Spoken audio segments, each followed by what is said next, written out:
Hello, this is Margaret. You're on my channel, which means you're on BookTube, but it's a very extemporaneous BookTube tonight. I didn't put this up ahead of time. I didn't make a thumbnail for it. I usually do my videos live Tuesdays at 11 a.m. so I can get them in before my tasks for A Mighty Blaze at 12:45. However, that was not possible today. So I thought, should I do one? Should I do one? Should I let the day go by? And I didn't want to let the day go by.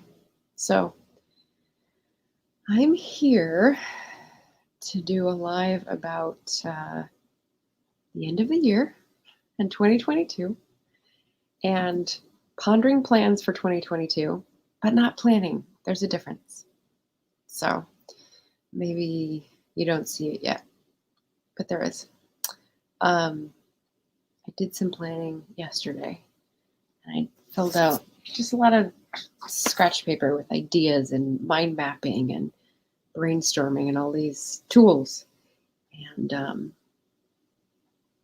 I came up with a readathon that I'm going to be retooling for 2022 and how I'm going to work that.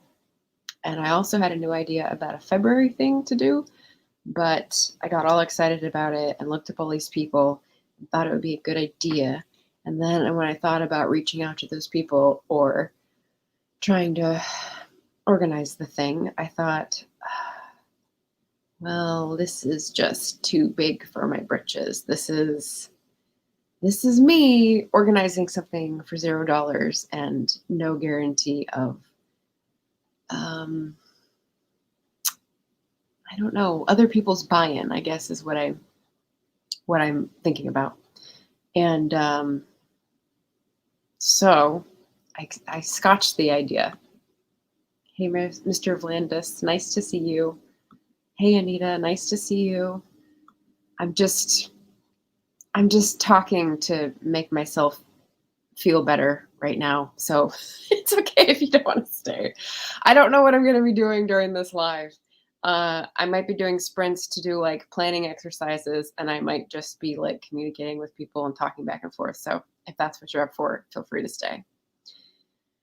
So anyway, I shot my own idea down before I even expressed it to anybody else. Beth Ann rightly said I was vague booking on YouTube when I said, oh, I had this idea. And so since she called me out, I'm going to go back to the idea and throw it out there and see if anyone else thinks it's worthwhile pursuing. So this year for February, for Black History Month here in America, I did the Black History tag that was made by Books by Lanus, who is a German booktuber. And that was great. I wanted to do something different this year, and I was thinking, what can I do that's community-centered, that is not asking for emotional labor from Black booktubers or Black author tubers, and supports other people in their craft? And I thought, well, we're always trying to get people to read indie readers. What if we read the books of Black author tubers for February and had like several tracks, kind of like people can do read-alongs with different partners? And I thought that'd be a cool idea. So I looked up the people that I knew, and then I looked at people's lists to try to find people that I didn't know. And I think I had 6 that were in like 3 different genres or 2.5 genres. And I thought, well, that's not very diverse genre-wise. It was like romance, YA, and fantasy. It was kind of all in that area. And the solution, of course, would be reaching out to people who know more Black author tubers and know the space better, but do I know those people? So I sort of set it down there, and then, without further ado, felt bad about not knowing how to do everything. So anyway, what do you think about that idea? Do you guys know any people to recommend? I've still got the tabs open on the other computer. But I haven't read any of these people's books, so they would be a good excuse for me to lay down a date to do that reading, as well as gather other people around to get those books, to spend money on those creators crafts and support them. And of course, the tabs are over there. But let's see. I remember Francina Simone was on there, but not her latest book, one of the earlier ones. This looked interesting to me. Blood Like Magic, Lizelle Sambury was on there. She's got short stories. Shay was the person I was going to ask about more ideas. The Naked Firefly was on there, and hers is a romance, maybe a little magical realism on there. And there were 3 others that I found. But I don't know. One of the other initiatives I wanted to do next year was like cutting back on all the things that I'm trying to organize that I am not getting paid for. And not that I'm getting paid for this, but I feel like I get excited about a thing and try to rally support for it, and then my track record is that if it's not a spectacular success, I feel like a failure.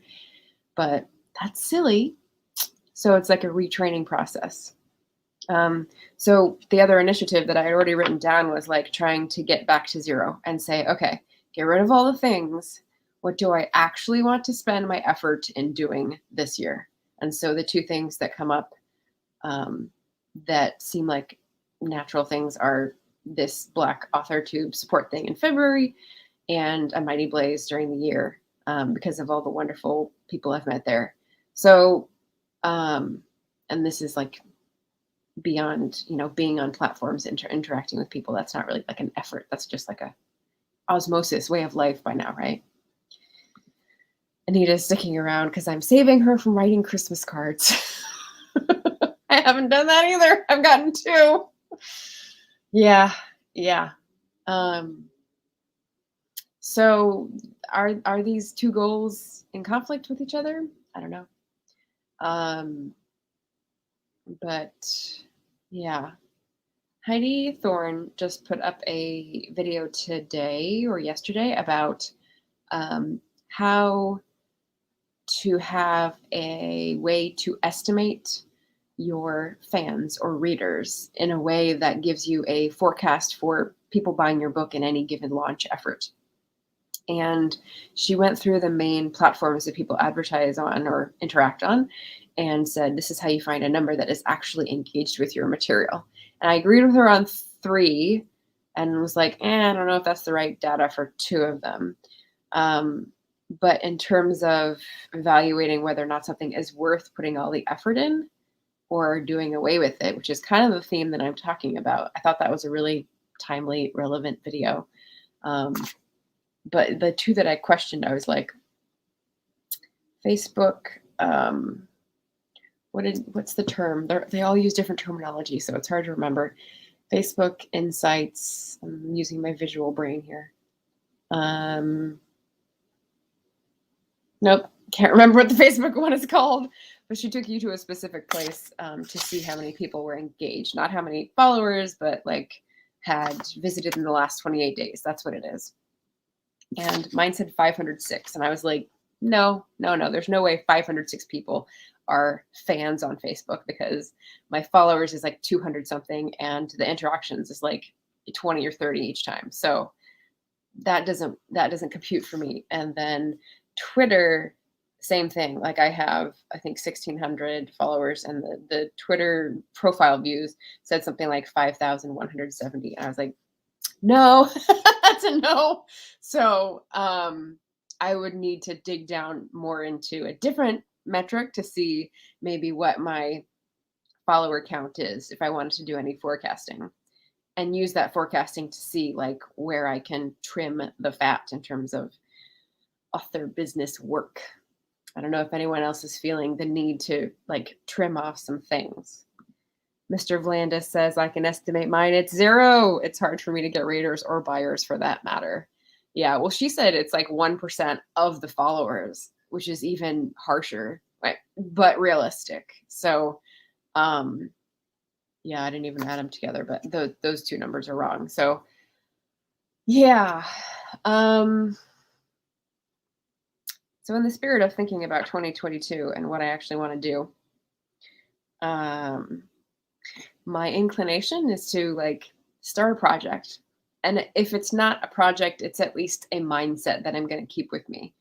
There's no guru with a book who tells me how to do this, but I'm like channeling, if you will, from myself. Anita says, actually, at my Facebook will push posts beyond followers to count for engagement. But if people don't see a post, how can they be engaged? Like, yeah, I don't understand. I'm on there like 0 minutes. So that's why I didn't understand why that number would be so high. We'll see. That was the last 28 days leading up to Yola, but we'll see after Yola because I'm sure it'll plummet and the next 28-day count will be, that's fine. That'll be more realistic. A lot of people have put up planning videos and goals videos, and I've watched a fair few of them in the last few weeks. And I feel like this thing that I'm challenging is to concentrate on, I want to say stuff that makes me feel good before I get back into writing, because I don't know if you've noticed, but I haven't done writing for the past 2 months. Just like scattershot here and there. And it's because I've been putting all this effort into promoting others, interacting with others, building the platform, all this like extra stuff, which is partly supporting other people, but also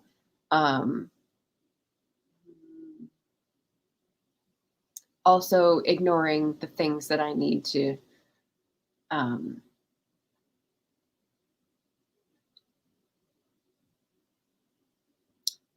cultivate. Let's use that word. Mr. Vlandis, giving me life. Dropped FB like 9 months ago. Yeah. Yeah. Yeah. Historically, historical fiction readers are older and therefore more likely to be on Facebook. So tell me what genre you're writing in, and I'll maybe get to know whether that's a good idea for myself or not. But so trimming down, I do love BookTube. I do love AuthorTube. I do like doing these things. That feels very self-affirming and I won't say necessary because that feels very indulgent, but what's the word then? Writer. What's the word? It feels very nourishing, I'll say, to have the community online when you can't see people in real life. Hey, Pay. Good evening. I think it's like early evening for you. 6 o'clock here. It's dark out, but Anita says all the young whippersnappers are on the TikTok. Yeah. Well, I don't think there's much historical fiction on TikTok, so I'm on there as a consumer, but not a producer. Yeah. Whippersnappers. So what I did before I took Heidi's number challenge was look at where I'm putting content, where I'm promoting that content or distributing it, and whether it was too much. So right now, you remember when people did blogs? I've got blog type content on Patreon, and I've stopped posting it all to my website blog. I just put all the stuff on Patreon, and half of it's public, half of it's private. So it's the place where my paragraphs and stuff live. And that seems to be, I mean, no one's seeing it. I look at the metrics and like it's not being viewed. But if people wanted to view blog type content, they would have a place to go once a month, and that's fine for me. Other type of content, including streams, witty riposts, as they just said on the audiobook I was listening to. I don't really consider that content on Twitter, but YouTube and MailChimp. But MailChimp I only do twice a year this year. I only did twice a year. Manageable. Manageable when it's twice a year. Heidi sends out a weekly MailChimp letter, which I don't know what I would say. I guess I would say what I say on Twitter, which is just promoting the things that I have on other platforms. So, a newsletter, a blog, a stream. So I've got one of each there. And then I use the other places to promote those things in case people are located elsewhere. And that's manageable. I feel like if I cut back to that in 2022, I will have mental space for evaluating what I want to do, because 2021, what I said, if you'll remember, is that I have 5 indie books out, but I was feeling like all the huckstering, the jiving that I had done for the past 8 years wasn't getting me to anywhere because it wasn't concentrated. All of the lessons I learned weren't timed right. So they weren't layered, they weren't stacked, they weren't arranged in such a way, to use the physical metaphor to continue, that I was growing the business. It was just the same type of output each time. So I wanted to try something new. I wanted to try querying, since I'd been too much of a wimp to do it the first time. But that's mysteriously when the drafting started to stop, slow and stop. So I think pulling back on the content would give me mental space to think about, this is a transition. This is if I'm going to pull back from indie publishing, do I do like my friend Neil does and unpublish those books so that I don't have to worry about all that business stuff? Because if you're trying to do something new while at the same time trying to juggle like half a business with one arm tied behind your back, like, that's kind of handicapping yourself. So when Neil told me that he had unpublished his earlier novels, I was like, oh, like that realm of possibility hadn't hit me. So the transition space, what do you guys recommend for transition spaces, timing wise, like boundary wise, like what you tell other people? I know everyone has a different boundary for like when you're drafting a book, and people are like, oh, what's the book about? And I really should just not tell people anything, because I think the more I tell people, the more it's out there and it no longer feels like my thing. And of course, I've learned this before. I just got a little cocky about it. Anita does a monthly newsletter. That's what I used to do until I got real pissy with having no engagement and said, why am I bothering? But that's just a theme for 2021. So, hey-oh. Mr. Vlandis says, it's hard to get views. I have a YouTube channel, Wattpad, Twitter, Reddit, and Discord. Maybe 20 look, but not stay. Yeah. Discord, I've been in others, and that's fine for me. Reddit, I barely visit, because it's only when people send me links and they say that they've already found something interesting that I dare to like go in that area. It's very scary. Twitter, I'm on all the time. And I don't think I follow you. So tell me your Twitter name and I'll follow you, because I'll definitely see your stuff on Twitter. Wattpad, I've never visited, because I think that's fan fiction and fan fiction adjacent. And I feel like that was me in my teenage years. I don't know. I just haven't like visited that and gotten the flavor of it. Anita says, I wouldn't unpublish, go hybrid. Lots of authors do indie and traditional.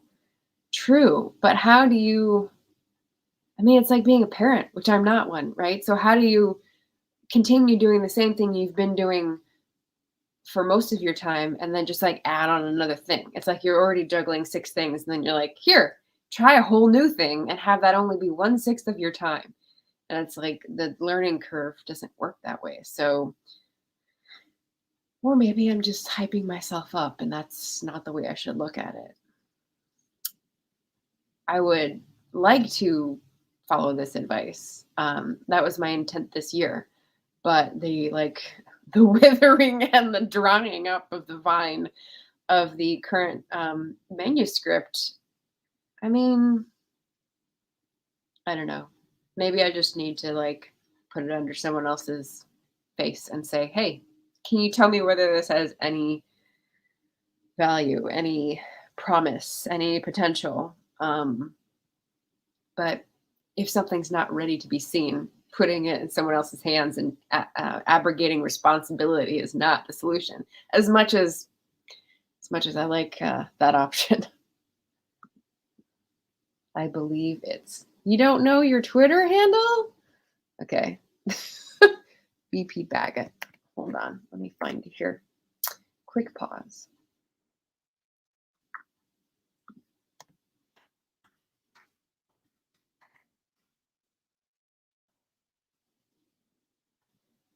There's no profile photo for BP Baggett.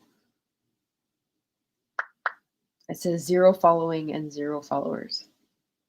But new fantasy author. Okay. Oh.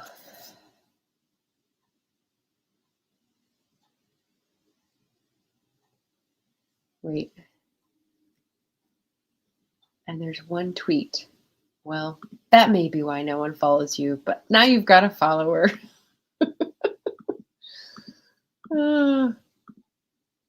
All right, so that doesn't really count. You're not really on Twitter if you have one intro tweet from 2010. I'm going to go ahead and disabuse you of that notion, Mr. Blandis. Anita says I'm juggling 3 businesses. So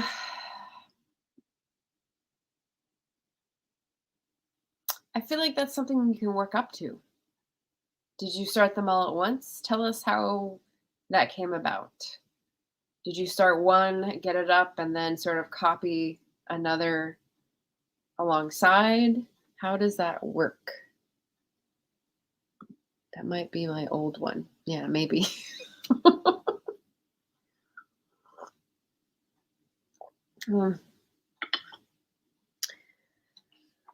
So, yeah, planning for next year.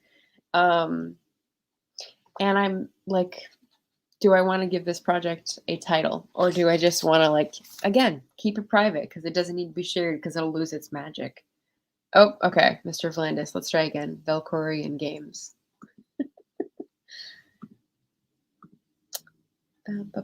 Pause.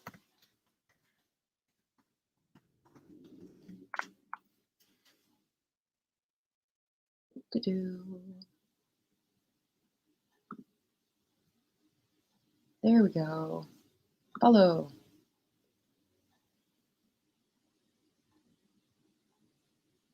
Sweet.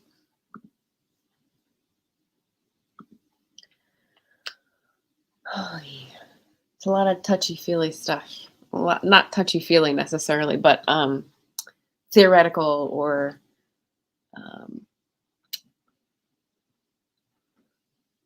hard to prove or disprove. But that's where we are with 2022.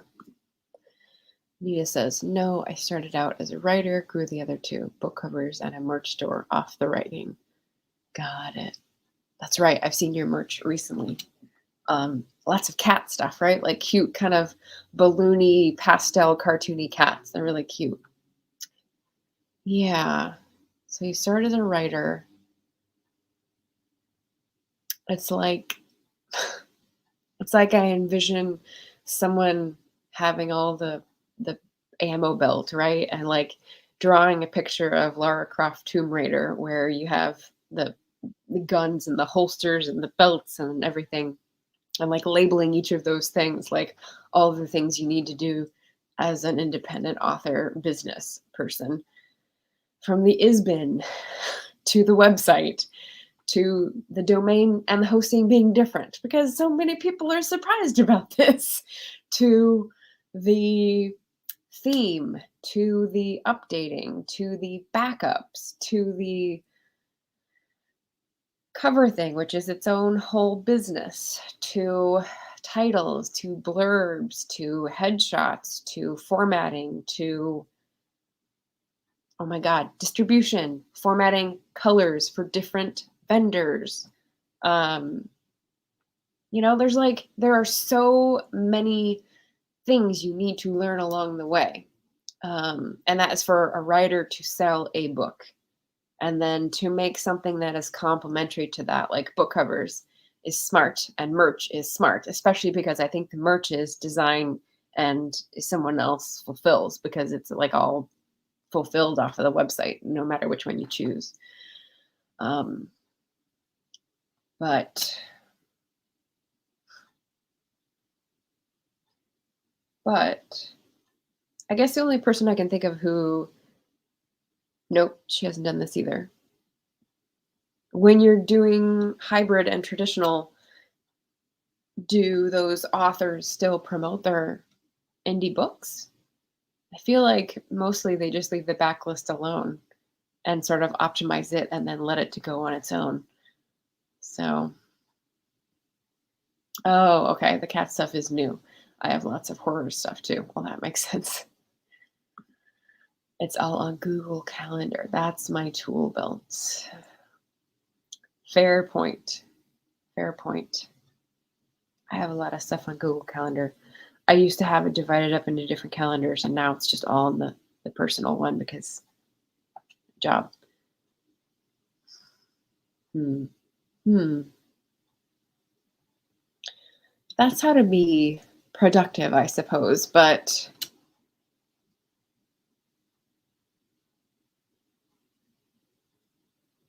I guess if you are online 12 hours a day, um, either supporting in some context or working while, listening to other people,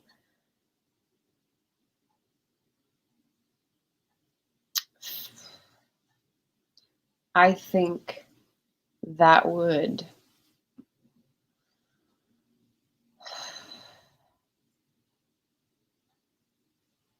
I don't think that would be sustainable slash regenerative to me. Um,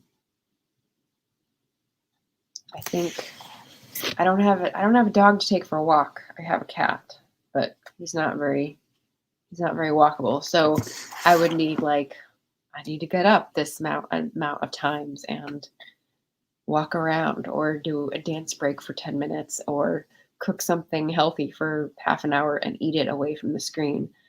I feel like when I am in front of a screen for um, more than 2.5 hours, my, I don't know if it's my nervous system or what, but something just starts to start feeling very antsy and I just want to eat the screen. Like I need to get away from it.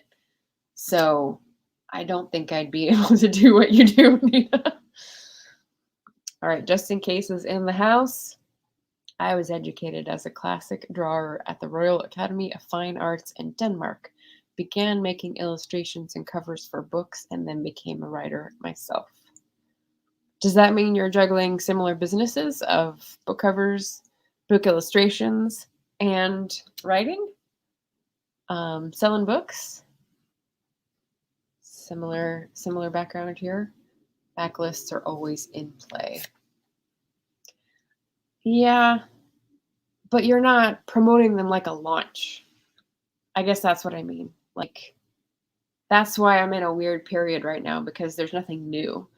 Like with making Barrett a new friend, he's all he's totally happy to invite me on his show and talk about a book, but I'm like, the last book I had came out 2 years ago. I'm kind of stuck right now in this transition phase. And um if it's not new, it's not as attractive to talk about. So you're not promoting something specifically. You're just saying, here's what I've written in the past. But if that's not your focus now, I'm that. I don't know. He says, that's what I do a lot of the time, work while listening to others. Yeah, as I'm doing right now. That's okay. I got the plural. Anita says, I wouldn't recommend it for most people, but I find the art side regenerative. Well, that's good. That's good.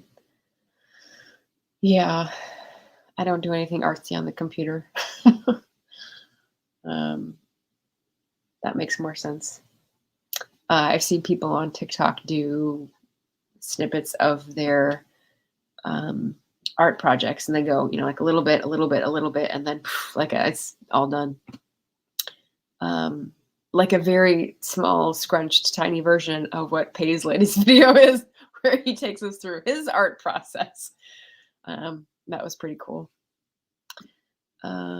Just in case says, today mostly I'm a writer of fiction, but still occasionally make a book cover or a few illustrations. Yeah. I like having a varied toolkit, but being in this indie author biz doesn't seem to encourage that. It seems to want people to specialize and do lots of one thing. And of course, that's capitalism. So how do you angle yourself to do more and different things, I guess, is the next question. I've always been that type of person. I've always been the choose all, don't make me choose kind of person, which is partly why I've ended up here, I'm sure. And it's good to see examples of people on here who are also that type of person, because role modeling is useful, of course. So the last little scattershot of pieces of writing that I've done have been experiments in different genres, and it's been pretty fun. I've always thought maybe I'll do different genres later, but wanting to continue in historical fiction has been the assumption. But maybe the transition is to just a different genre. And that's not to say that my goal will change. So what I did, like I did some super crazy thing, like writing about a mountain caribou as a travel blogger who had an overbearing mother as a short story, because it came up in one of our author interviews on A Mighty Blaze. Alice Henderson is a delightful wildlife biologist slash mystery writer, and she has this thing going. And I asked a question about the different genres that she decided on, and why she chose mysteries, and would it work as well with romance, or etc. And so that idea came into my head when we were having that discussion, and I thought I'd just run with it because it was silly enough to sort of get me out of my sandbox. And so I ended up doing it. It was funny. It was just off the wall, silly. And then the next one I did was historical romance, just like another short story thing. And I don't have, like, you can read a lot of something, but not have a feel for what it's supposed to look like on the other side, because you've consumed it, you haven't produced it, so you haven't analyzed it. So it's just a lot of experimentation and like, what would I call it? Enthusiastic amateurism, which is hopefully what's supposed to get you out of a funk, right? Out of a slump. So that's been fun, but I don't know if that's what I'm transitioning toward, in this corridor, which is frustrating not to know. Side note, I'm currently listening to, well, not currently, today when I went on my walk, I was listening to a book called Mona at Sea, and it's a new release from earlier this year, like February, so like almost a year old. And it's an audiobook from Lero.fm, and I can't remember the author's name at the moment, but it's really good. It starts out, the first chapter is titled Sad Millennial. And it's about this college grad in 2008 or 2009 who gets a job at a financial firm and, arrives to have everyone fired around her and loses the job. So she's back with her parents and contemplating life and having a lot of issues. And it's in first person, which is a little dangerous because a lot of it is so relatable. I think the character is like 5 or 6 years younger than I am. And so hearing these things, it's a little differently angled, but like a lot of the feelings she's talking about and frustrations and just like Mona at sea, like that at sea feeling is really, really relatable. So yeah. JC is happening by. Hey JC, how am I this evening? I am on screen. And I forgot the other half of this thing is Post-Jola stuff. So I was going to get into that. And Pay says, enthusiastic amateurism describes everything I do. Haha. But not really. Not really. Haha. I know. Yeah. So when I started this video, what I was talking about is like trimming back the stuff that I'm doing because I think it's a good idea for some nefarious purpose, and getting back to not basics, but stuff that either makes me feel good or like has a direct correlation to something that will be healthy and sustainable, like, I don't know, income. And the Yola thing is this is 4 years of Yola Boca Flood since I thought it up and carried out this mission. And every year it's something different, but it's fun, but it's being the organizer of a thing is I don't know, maybe this is wrong and I don't want to say it. It's like, it's just always disappointing because no one is running the show if you don't. So like, I'm the one that's checking the things to make sure the things are going right, which means I'm not at my table selling books, or I'm the one that puts myself in the corner so that everyone else is happy, so I don't sell books, etc., etc. So that is what I'm trying to get rid of in the future. Lovely to see you on the screen. Ha! Income is always nice. Yeah. So JC, what I was sort of processing in my live tonight is plans for 2022. I'm trying to not plan, meaning like trim back all the things that I'm getting myself into and really examine the reasons that I'm doing them, because I think I'm doing things to please other people some of the time, and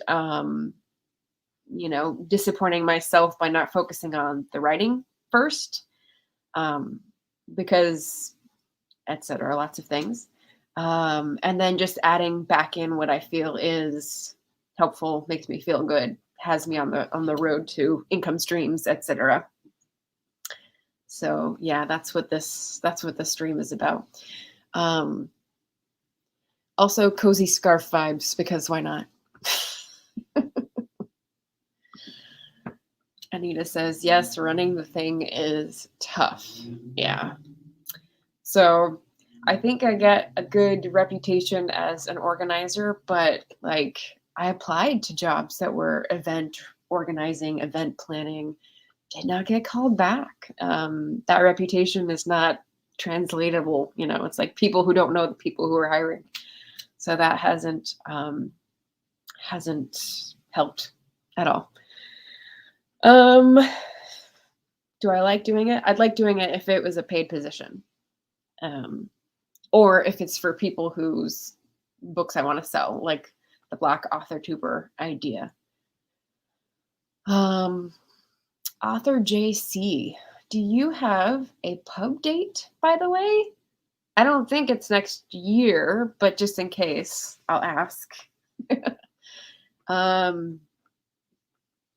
But yeah, maybe more about that idea. So I was looking for feedback as to whether this would be a good thing.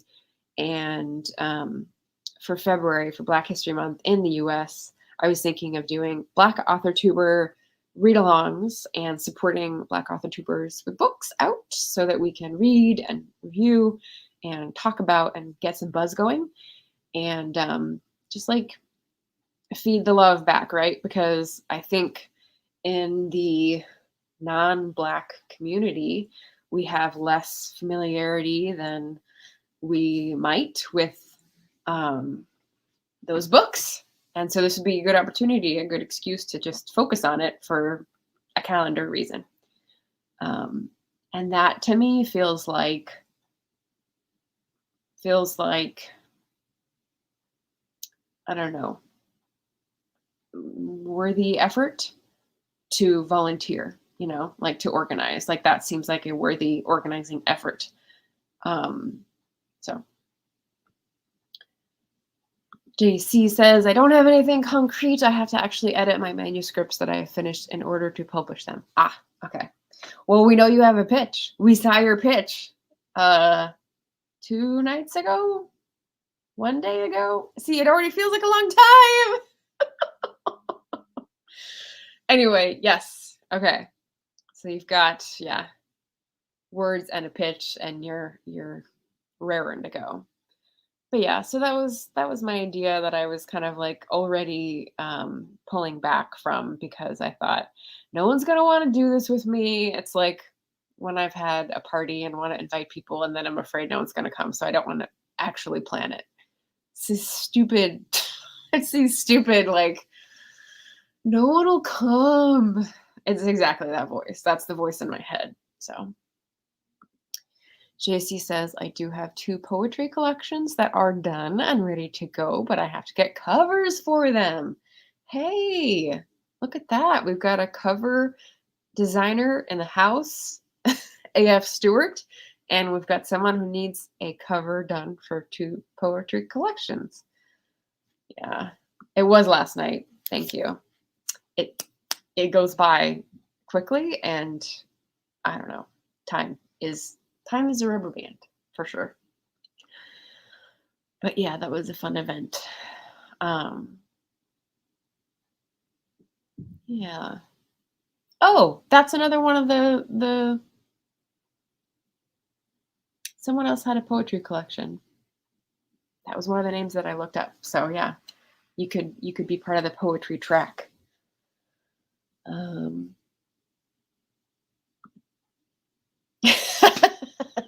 JC says, rephrase, I have to get money for those covers. Gotcha. Yeah, the budgeting phase. That is one of my biggest expenses, as well as the cover for each book. So you'll get there. You'll get there.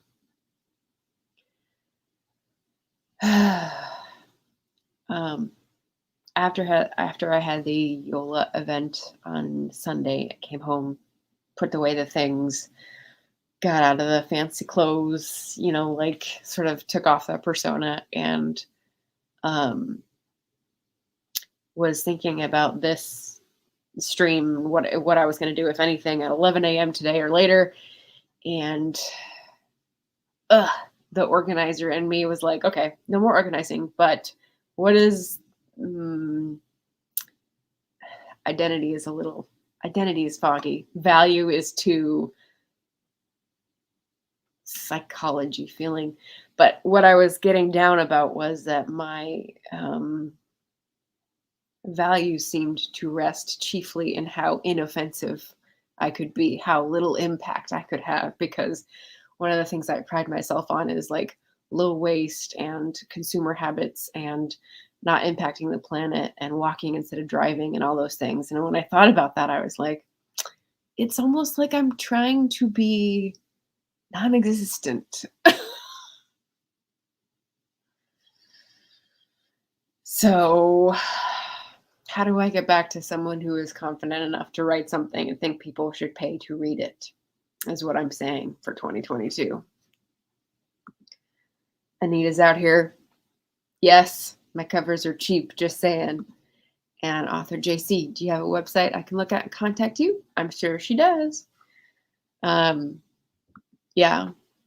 And just to let you know, JC, as someone who has also not designed covers but gone looking for them, I don't pay for the custom ones. I go through different people's catalogs of, here's a template. I got this image. I got this font. I got this design of different backgrounds and colors. And I've looked through hundreds to try to find the right look for a book, or like the close enough to write look. And that's how I have found all 5 of mine. The last one was the hardest. Yay, facilitating connections. uh, cool. Things are going on upstairs. Good to know. Oh. So that's where I am, guys. I have a real fancy banner to pop up. So this is the live that we're doing. It's at 45 minutes. I'm just here to chat and stave off the darkness of Portland. So feel free to ask questions, or, if you're struggling with something, put it in. Do I have anything to sprint on?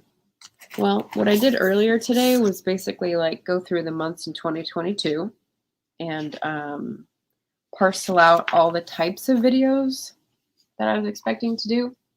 So I've got little flashcards that I make sure I put in each month, which is basically my productivity sprint, my TBR, my wrap up, tags on Tuesdays, dramatic reading, a book review, standalone book review, a Patreon book club or bookish chat, a Voltron productivity sprint, and an author tube panel. So it's kind of like juggling those. And then there's always a few empty slots, like 2, 3, 4, on the designated days that I have to put out content, which I don't know if that's a thing. It doesn't seem to be giving a good feedback cycle with YouTube, because I think when they say consistency, they mean like the same minute each day. And I'm like, no, dude, like, no.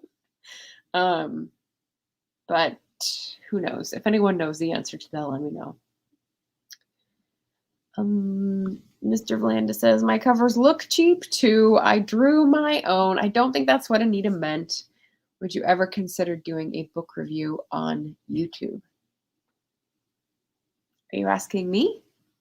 I do book reviews on YouTube. I do usually one standalone book review, and then I do rapid reviews during my wrap-ups each month when I talk about how many books I read, what I thought about them from the previous month. So those are actually in a playlist if you wanted to look them up. But if there's something special, like I know the author, or it's a 5-star, or it's particularly thought-provoking, then I'm more likely to do those as standalone book reviews. So yes. Have you done book reviews on YouTube?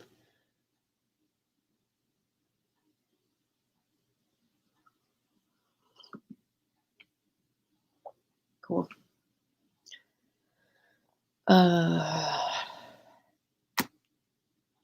One of the other things I was going to add to my journal planning was karaoke. So I had like that live testing out karaoke last week, and it went pretty well.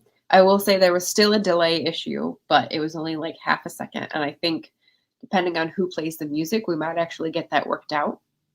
We're going to test again. I think it's going to be Friday night here, if I can work my 10-hour drive south at the right time. And that's going to be with Michelle Lexi, and it's on my channel. It's a planned one. So we're going to look up the songs beforehand to make sure we have the right key background track. I think that's what we're going to do. I need to do that. Yeah. Anita says, my poor sad book reviews speak for themselves. Are you talking about your own books, or the books that you review? I don't think I've heard you review a book. I think I've only seen you on panels where there's a like discussion going on. So I don't think I've seen you do a book review. And JC says, I wish I knew what to say to cheer you up.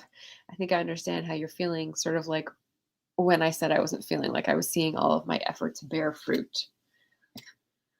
For sure. Yeah.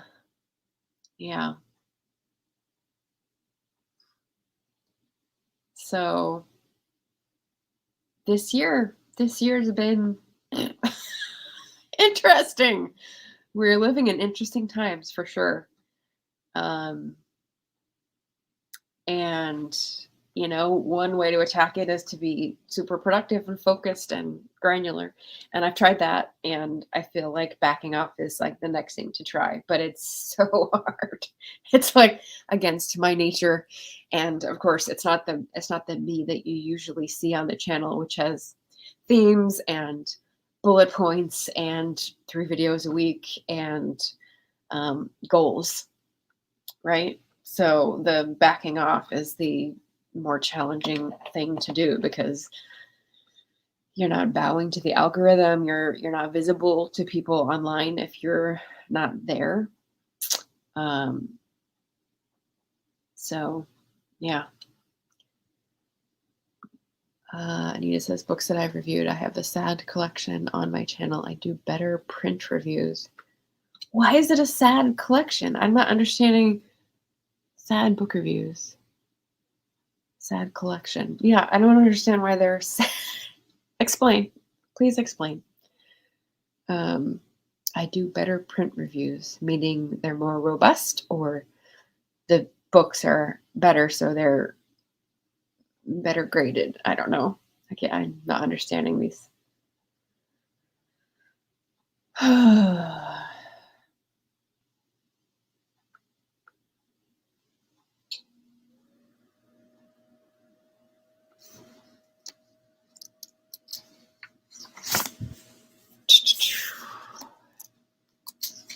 I know JC does a planner because she's got all the stickers to back it up.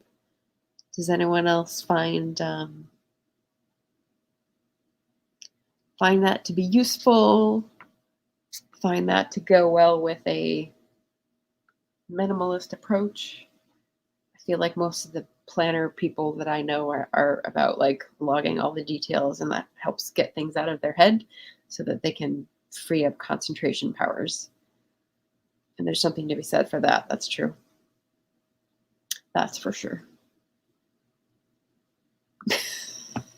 JC, we're going to figure this thing out together. I like it. I like it. May it be so. What are 3 things you want to accomplish in 2022? Good question. Oh.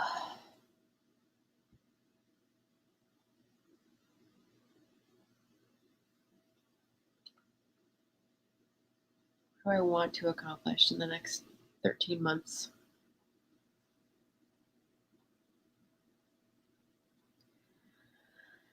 I want to hit 1,000 subscribers on YouTube.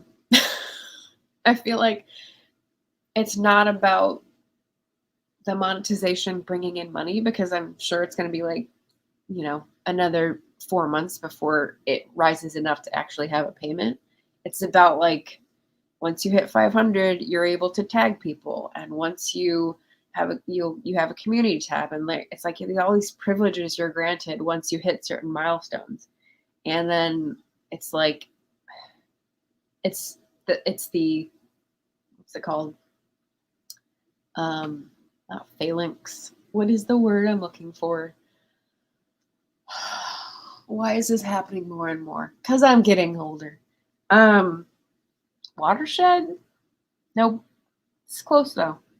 It's the line at which people sort of make recommendations, channels over 1,000, under 1,000, all that kind of stuff. So it's a good goal for multiple reasons, is what I'm saying.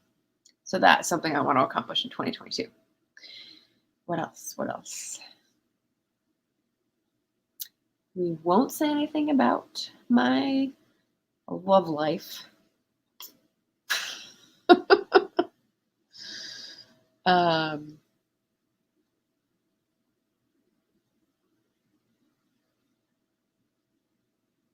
just feel like it's been 3 years of trying to figure out how to set up different income streams that will at least get me to a living expenses situation. And there's stuff that's preventing me from acting on these things. whether it's fear or, I don't know, other stuff in there. Tipping point? Fulcrum? Close? Hi, Moon. Nice to see you. JC is also here representing the middle grade book writers club. Back here, Anita says it's a sad collection because they're me rambling with structure. Your video reviews are much better. Oh, okay, I see. The review structure. Okay. Huh. I need to check these out and see what you mean. I wonder if they're mostly fantasy or horror. If they're horror book reviews, I may not want to expose myself. Honestly, you guys are like terrifying.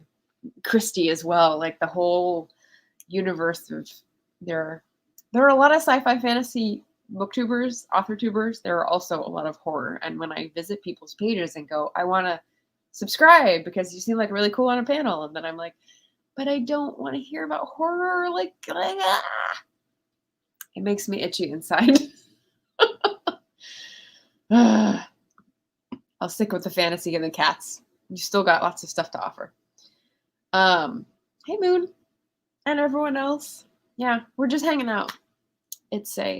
So I had a sneak preview on Sunday for the Yola Festival. This is my sneak post view, and also just like processing together group chat. So you're welcome to stay and ask questions, talk about plans, talk about goals, talk about not having goals for 2022, because I think that might be my challenge. That might be my calling for the year. Anita says, I don't read horror. Seriously? Oh, okay. Moon says, I like itchy inside. A great way to describe it. Yeah. Ugh. GC says, so how often do you tweet out your channel? And now I need to make sure I start tweeting out your channel as well. That's very kind. I don't know if it helps, but it can't hurt. We're going to get you to 1,000. That's very sweet. My channel itself, never. My videos, I was in a good routine of tweeting them out twice after I dropped them, but that hasn't happened in the last month. So I could get back to that. I am somewhat hobbled by the fact that I don't pay for Hootsuite, and they only allow you to do 5 tweets at a time. So it's almost not worth scheduling in advance unless you want something to go at a specific time and you're not going to be available then. But if you have alternatives to Hootsuite that you would recommend, let me know in comments. That's a good one. Because I definitely see yours, JC. I definitely see your like boilerplate tweet saying, hey, did you know I have this? Why don't you saunter on by? It's like, I already follow you, girl. Like, keep going. It's funny. Anita doesn't read horror. She just writes it. She just inflicts it on the rest of us. Well, this is fine because a lot of people read it. I don't know if you have come across the same number of people I have. I feel like there's a good section of people who I see maybe not buddy reads. Where do I see them? In sprints, probably, like in panels of sprints. And I'll go to look up those names and they say they're mostly horror writing. And I'm like, I'm not gonna read these. So yeah. But if I don't keep those names, so I wouldn't be able to pass them on to you. But if you have a dearth of horror readers channels, maybe the sprints are, but you're always online, so you would see sprints. I don't know what what I can offer there. Sorry. And then I did review a nonfiction book on cemeteries. Cemetery folklore is kind of a thing on TikTok. I know that's probably not what you want to hear, but I follow one gal who's got all these piercings and is very distinctive, and she's got interesting folklore and tales and stuff, and she visits cemeteries all the time. It's pretty cool. Bah, Moon saying, hearing how much you want nothing to do with horror makes me think of a couple lines I read in different books recently. I would rather eat bees. Oh, that's a good expression. And I would rather floss with barbed wire. Ooh, ooh, I thought that was gonna go somewhere else. All right, all right. Anita is recommending TweetDeck. Have I tried TweetDeck? I don't think so. Oh, I'm getting cold now. JC says, I don't use Hootsuite. I literally schedule each tweet one by one, meaning you write and tweet each thing one by one. You put in the tweet, go to the scheduling. Oh, that's right, because Twitter schedules now. Oh, right. Right. Can I work with that? Yes, I can work with that because it's just copy paste. It's the same material. It's just like what we do in StreamYard for banners and questions and welcome and thank you. Yeah. Yeah, that's a good plan. Where should I write that down to incorporate into my routine? Next time I am going to, I'm going to get sticky notes. Hold on.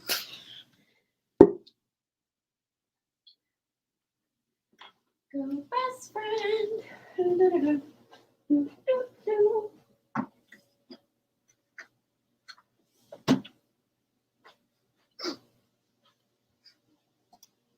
Okay.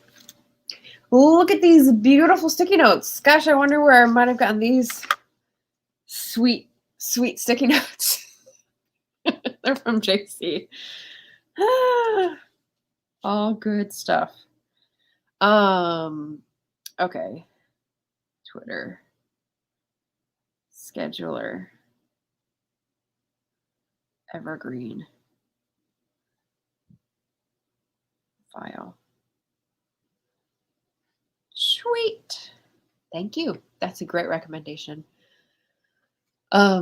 Especially because my notes file is what I have all of that evergreen stuff that I need to go back to, like the boilerplate for the description box and the social engagement messages and email addresses and all that stuff. So that'd be a perfect place to put it.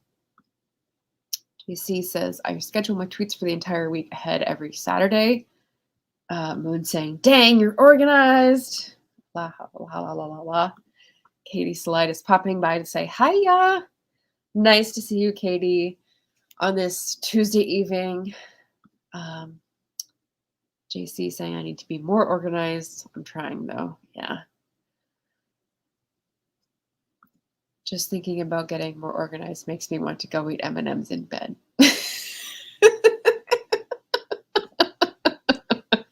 And JC says, and use that scheduling for your books as well. Here's another quandary. Maybe you guys could help me with. So, one of the things I have a block about is like my website.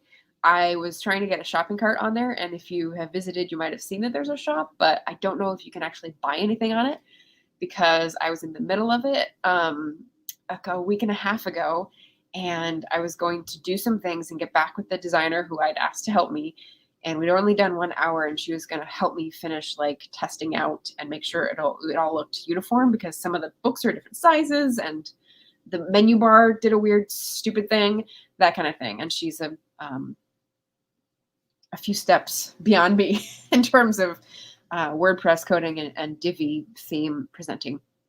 And so because I had gotten so frustrated working on my website in the past, I was allowing myself to pay someone to hold my hand through the process. And that took like 2 years for me to do. So finally I was getting to it.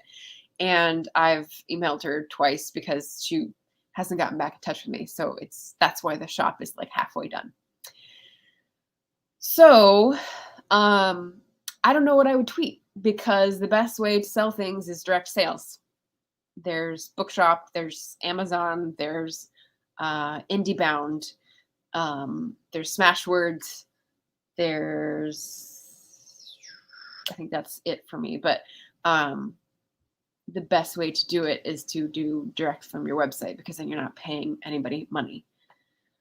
But I just can't seem to like push that over the freaking finish line because either I can't do it or I can't get someone else to do it.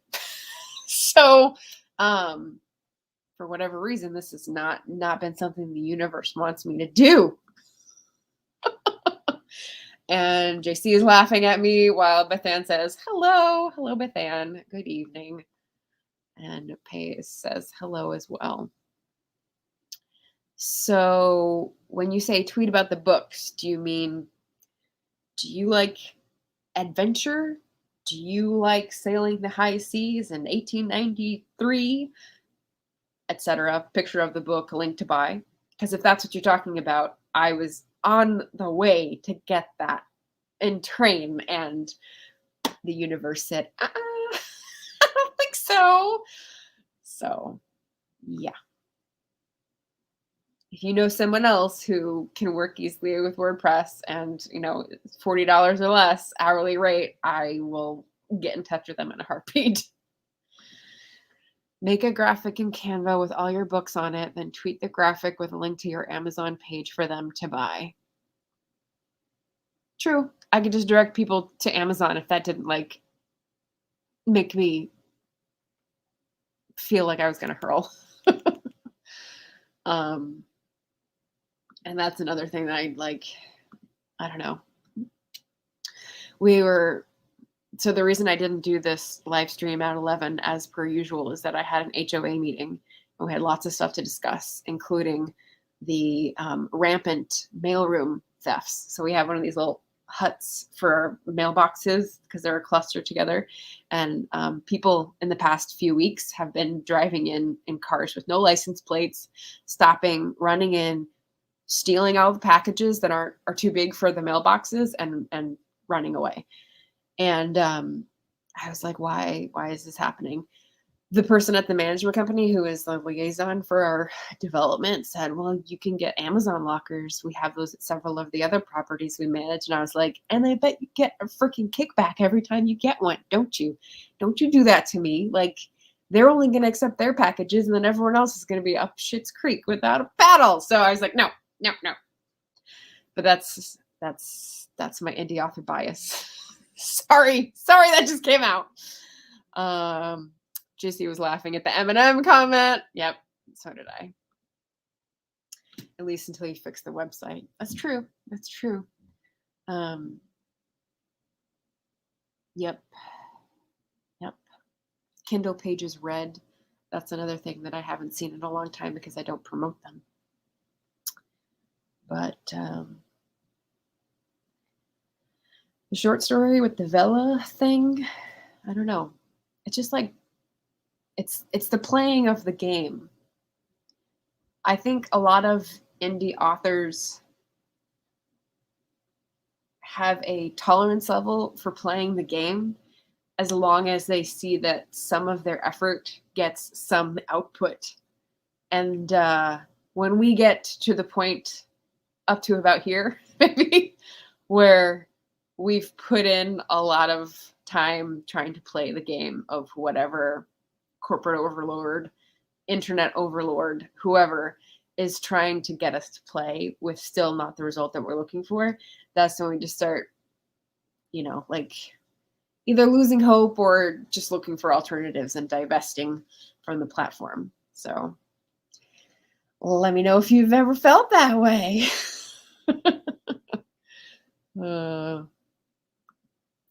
Bethan says, I have a P.O. box in my current place. It's annoying to be tied to business hours, but affordable and safe for packages.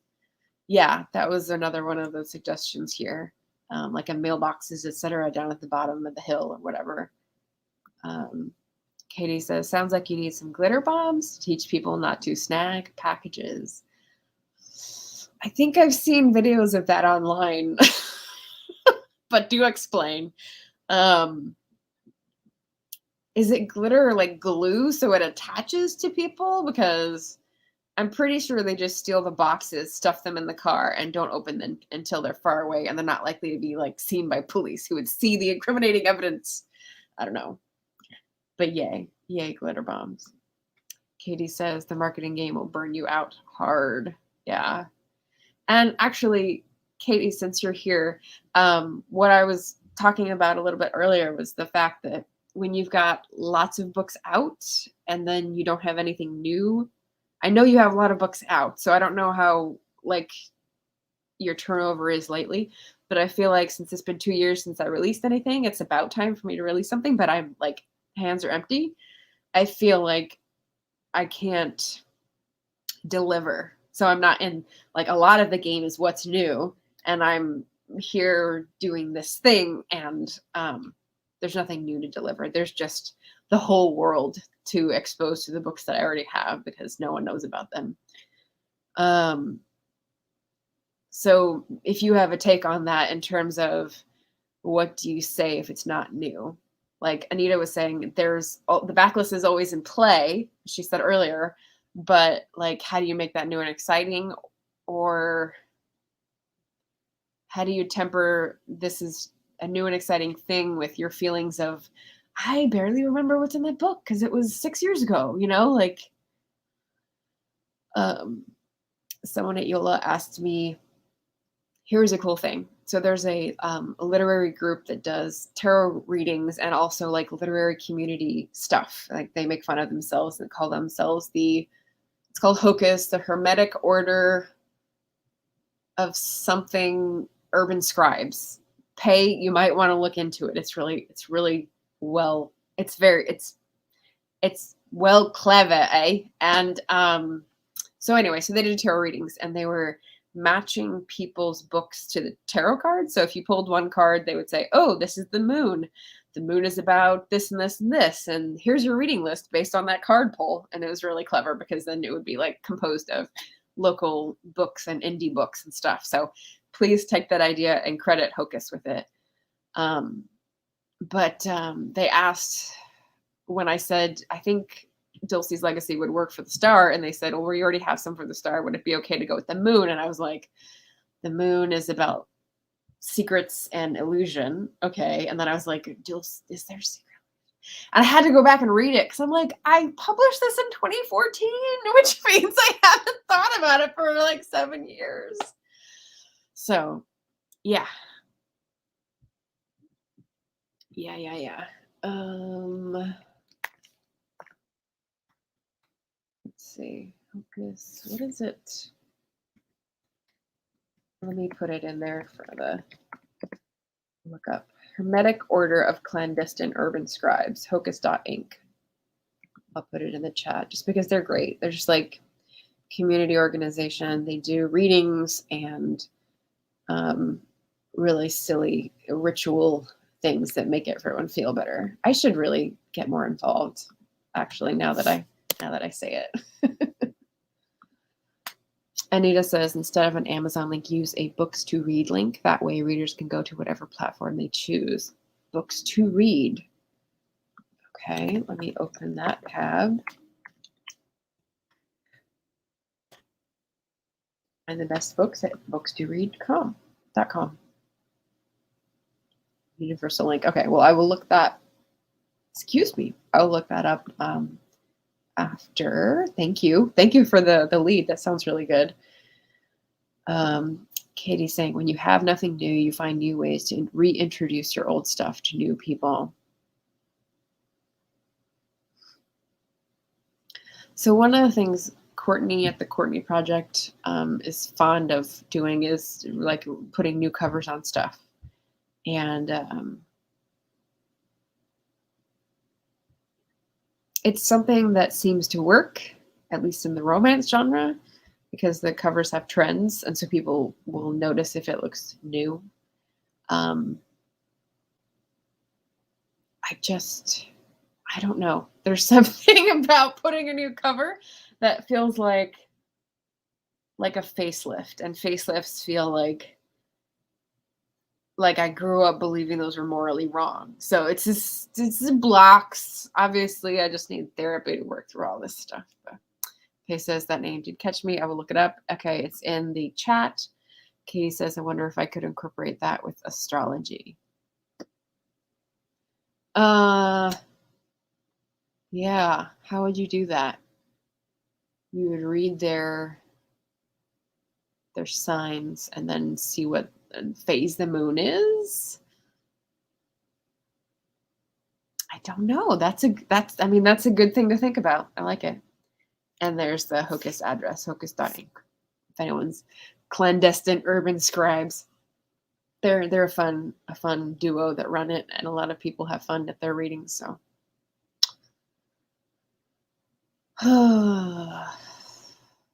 so I've got a lot of leads actually. I've got Valkyrian models to follow on Twitter, which I am. I've got books to read to look up for links. I've got Twitter scheduling to try out from JC's suggestion. Ooh. So I'm getting cold, but I got a heater coming out on this side and a heater over there. It's like, okay, I'll get warmer sooner or later. We'll see.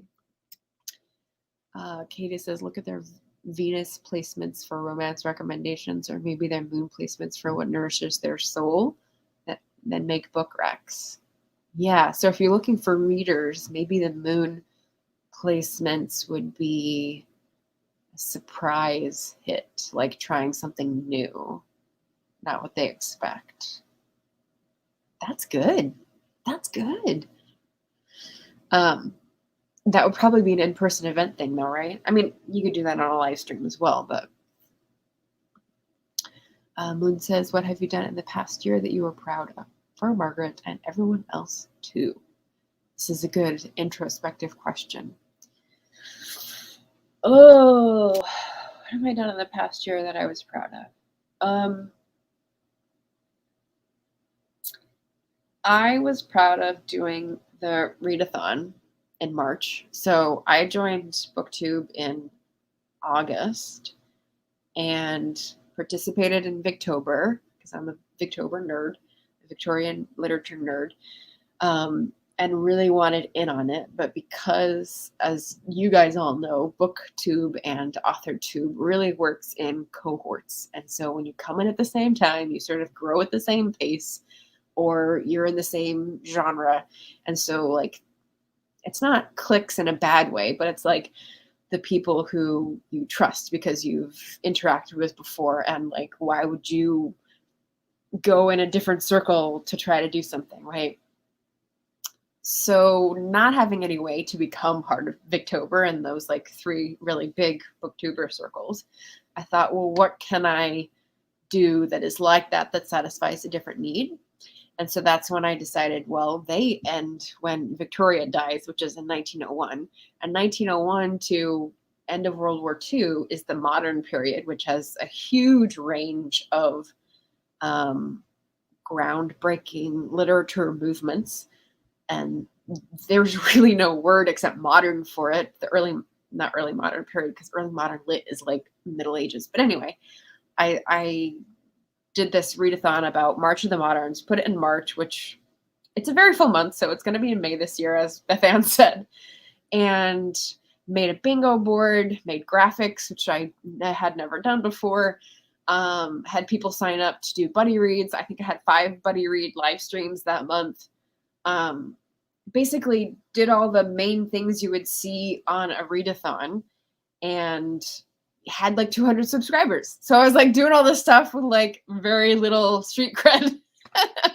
And I think it went really well. So that is something that I was proud of myself for, seeing the need, seeing the opportunity, seeing where it overlapped with not classics, but like books that I was interested in that I would like to read, and like made it happen, did all those things.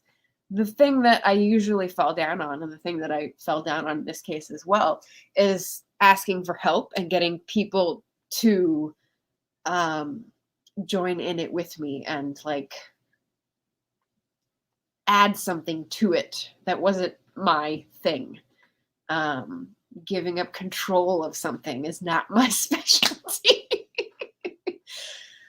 So yeah. So I'm hoping for May of the Moderns this next year, it'll be a little bit different and I'll have other people joining in. But yeah, new and different challenges and prompts and stuff like that. Okay, I said some things here. Katie's got to run. Kiddo's bedtime. JC, I published 2 books and started my online store and have remained consistent with my YouTube channel. Proud of! Yay! Started my online store, and I know how hard that is. So, props, not props. Remaining consistent with the YouTube channel. Oh, in case you didn't hear me mention this earlier, JC, do you know if consistent for YouTube for the algorithm is the exact minute that you post each day, or whether it's like just the number per week that they count, or like the day? Like if I do it on Tuesday, does it still count? Do you know how picky they are? I'd love to know. That's brilliant. Yay! Anita says, proud of my new video podcast, Words That Kill, for Go Into Now. Yes. And since we've got different author tube circles and booktube circles here, Words That Kill is part of Go Into Now, which is its own channel. So he has different shows that pop up, and it's indie film and indie writers of all stripes. So definitely go check it out. Joe Compton is a awesome person, promoting everyone and their evil twin. So he's got a lot of stuff going on, and you can definitely find your flavor on his channel. Video podcast. Did you want to tell us what Words That Kill is about? What topic it is for that podcast? JC says, now as to whether these things have been successful is a different story, but I did it. It's out there, so no more fear standing in the way of that anyway. Yeah. Yeah.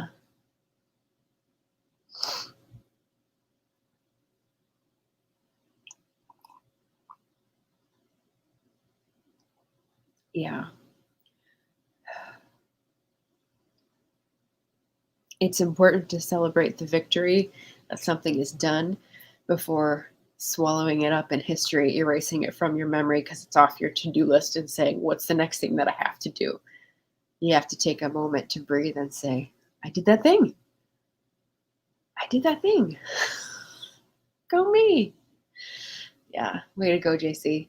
So online store, and also pitch contest, or not pitch contest, but like pitching live to someone that's huge, which is amazing.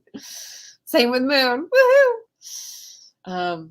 That sounds cool. No idea how to podcast. I'm impressed with folks who do, for sure. JC says, I have to check that podcast out.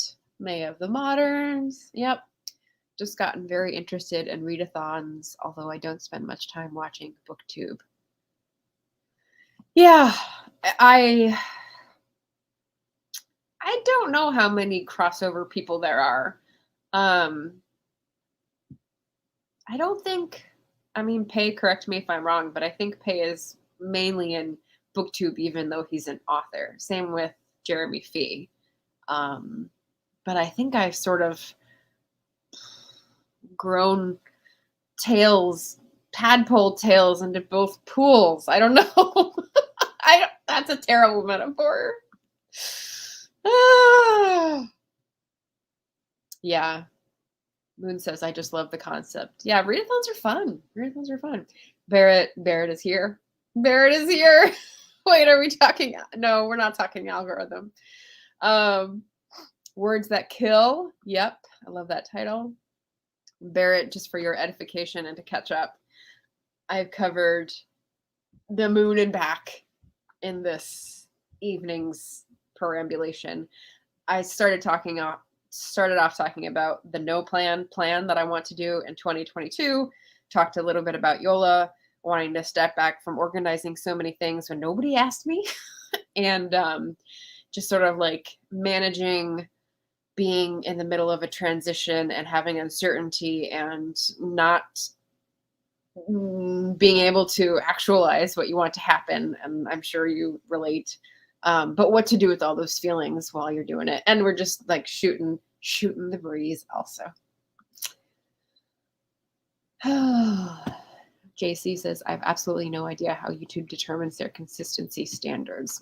Okay. I just post every Monday and Thursday. Can't stick to the same time, so I hope that's enough. Yeah. It should be, right? But I I'm betting that because they're a computer brain, they're like, this is 10:01. That was 10:07. That is not consistent. So who knows? Hey Moon, how are you? 107 books, mad props. Wait, did I skip over 100? I did, sorry. I've read 107 books this year, so I'm up for readathons. That 107 is something I'm proud of this year. Yay! Woohoo! That's awesome. Breaking 100, even though it's an artificial number, just feels like an accomplishment, right? Feels so good. So yes, well done. JC says there's the algorithm person. Yeah, Barrett might have something to say about the algorithm and consistency, like how consistent is consistent. Because I was going to do this at 11 and I couldn't because of an HOA meeting. So I'm in the evening, but I don't know if they're going to count it as Tuesday video. Satisfies the prompt. Who knows? 2 days a week is great. Author JC Carpenter. Anita, for Words That Kill, I interview various authors about killing characters. Oh, oh, that's really wide ranging. Okay. You got me now, Anita. Very cool. Okay. Pay says, I've looked into the consistency thing with YouTube, and from what I can see, it's not that strict. I've heard from many that's just if you're putting out more than once a month. Okay. Well, that's more encouraging. Because I've been doing 3 times a week with like sort of ignoring the hour. But yeah, hey, that would be great. Thank you. Thank you for that. How are you? JC is great. She's been the moral support tonight, saying we're both going to get through this. It's great. He says the exact timing is not as big an issue. That's what I heard from a few. Okay. Good to hear someone else who's done research. Moon says something wrong with your tadpole, possibly. Did you say 107? Yes, she did. 107, I know, right? A few were novellas, a lot were middle grade, a bunch were thrillers, which are very hard to put down. So those things all helped. Plus audiobooks while I'm doing other things. Yeah. Who was I just talking to? Who was I just talking to that said we were on the same wavelength for audiobooks? It was in a live stream. Why can't I remember this? Again, earlier, Barrett, we were talking about the middle grade writers club, and I thought, was that 2 days ago? No, it was last night. JC corrected me, and I was just like, why does time seem to change shape and size at will these days? But recently, I was talking with someone, and I said, I can't, it was on my live show, that's why. I can't listen to audio while I am doing anything, so it's a low. It's like 1 or 2 per month because I feel like I have to sit and listen. Otherwise, I skip things, and I can't skip things. I miss stuff. I did learn the audiobooks again from you, Moon, and that is a game changer. Moon says, I do a lot of very boring stuff like washing dishes and folding laundry, so audiobooks save me from tedium. Tedium, such a good word. Tedium. I need to put that in a poem and rhyme it with medium. That's too delicious. Yeah, I think I'm rounding 120 this year. So we'll see. We'll see what I end up with. We've definitely slowed down at the end of the year with all this stuff we're trying to catch up on. So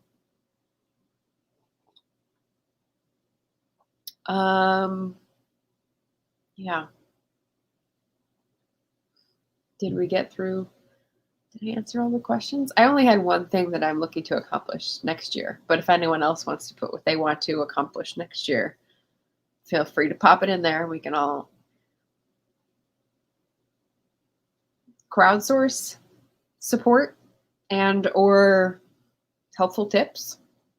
I'm liking and loving the helpful tips I'm seeing here, both for me and for other people. JC says, same. I try listening to audiobooks while doing things, and I just end up missing so much. I'm a physical book person. I need the actual book in my hands.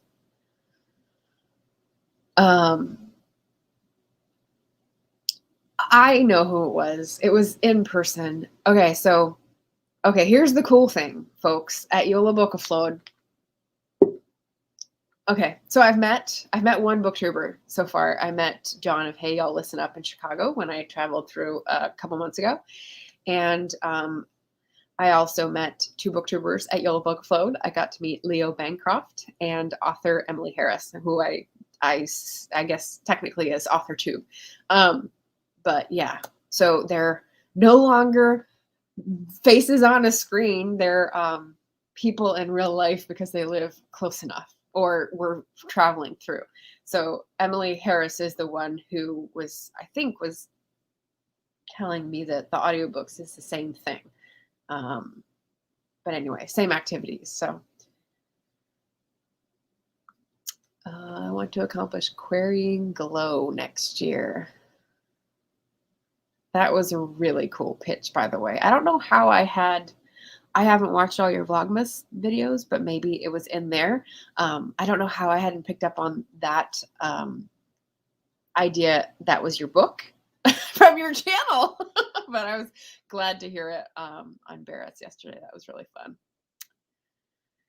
Querying next year. Whew, whew, big guns.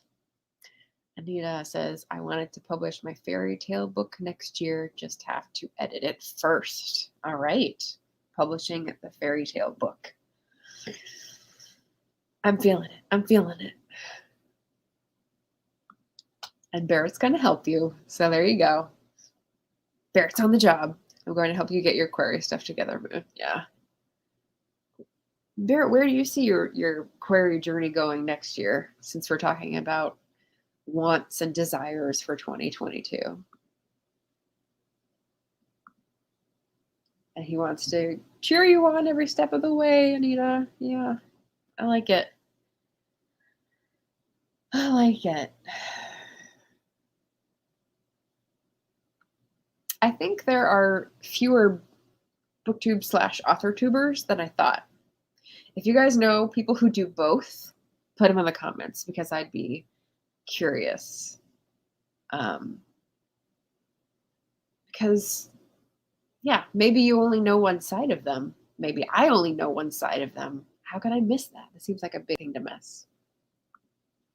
Vera says I need to draft the book first. Oh, the next book. Query by April, May.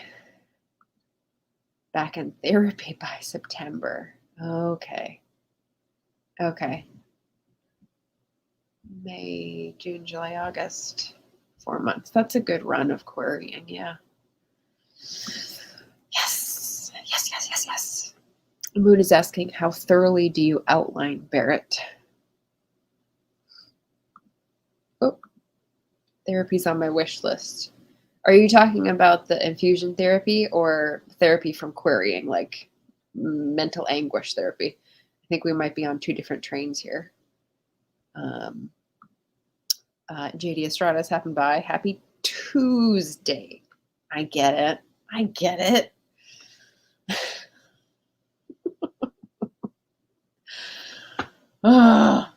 See, this is why I'm here. You guys make me laugh when I'm looking at the screen. This is great. And I'm no longer cold with my two heaters on either side, so we're good. Paige's here. And JD's here. Happy bro feeling. I can hop on that trend in the chat. Yeah, we're talking about therapy on the wish list. Barrett's saying his outlines are pretty thorough, but sometimes I'm amazed by the process of others. Yep. Hey, Pay, what do you say? SAE. Pay may not be on the screen. He may be listening from across the room, so I just needed to spell out that pun so that he knows it has happened.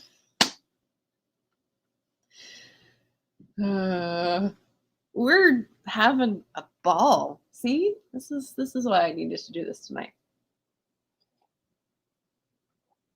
We're loving it. Oh. So Moon is saying psychotherapy in general. Did Barrett say if that's what he meant as well? I'm not sure. But yeah.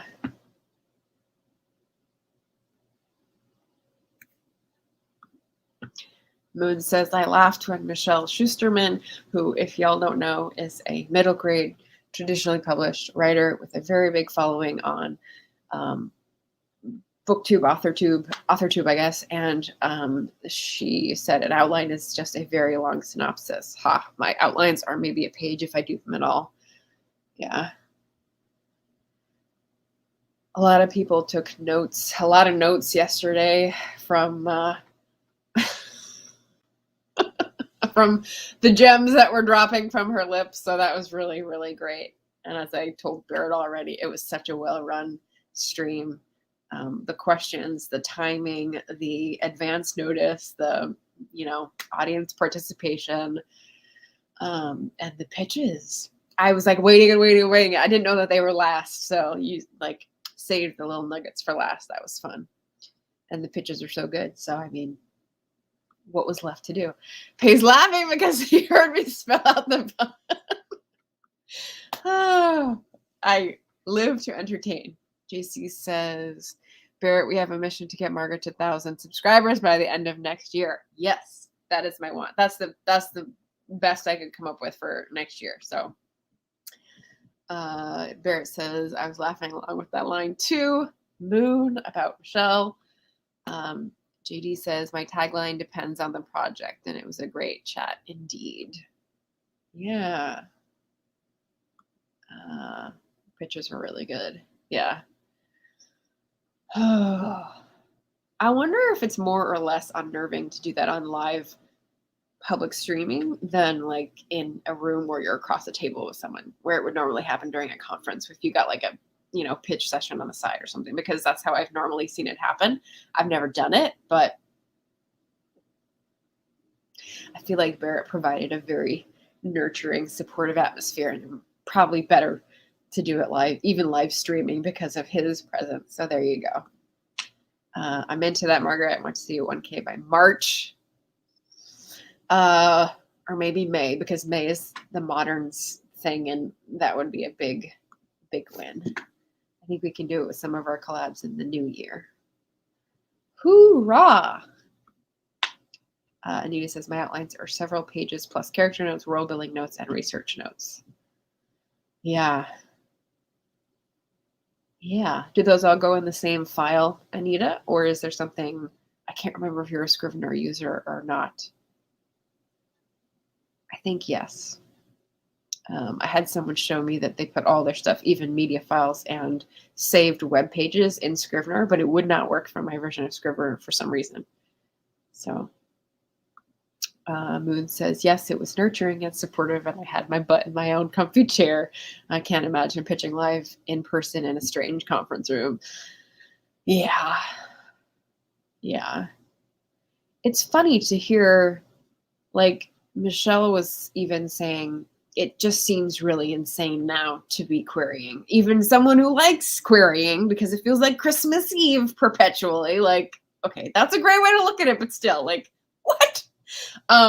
So someone who had that attitude, and that was like 8 years ago, 10 years ago that she was querying, to think that now it's just worse because everyone's overloaded and people don't get back to you, and it's just like there's a pall kind of over the publishing industry because of so many things.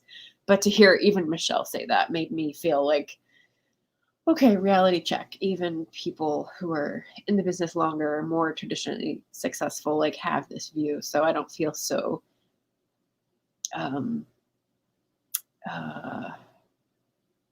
easily discouraged. I don't feel like my opinion is giving up so easily, if you know what I mean. Barrett and JC are giggling. Moon, you did an amazing job. Yay. Yay. Yay. Barrett says, was I the only person who loved Michelle more after she comforted JC when she was nervous? No, the question is, how can you love Michelle more? That's the question. Yeah, the Christmas Eve thing was like, I want to do that, but I can't. It's like the purge every time I query. Yeah. I mean, it makes sense in a theoretical way. It's like whenever I try to analyze things of saying, okay, well, this is how I see it, but I can see it from a different angle and why they would think this is also true. Sometimes my mind has trouble sort of flipping back and forth between those. Kind of like, what was I analyzing the other day?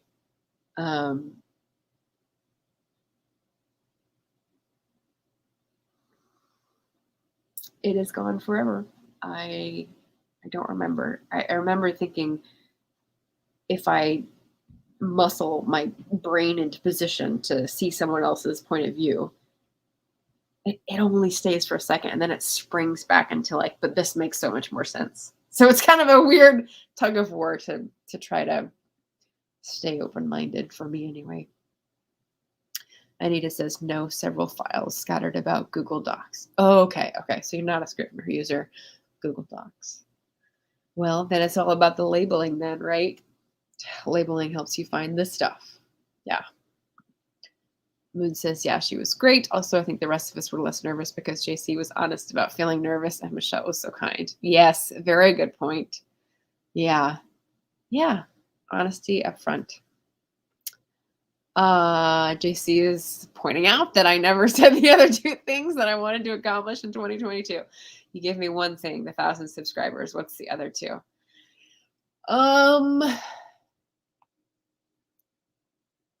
This is the turtle retreating.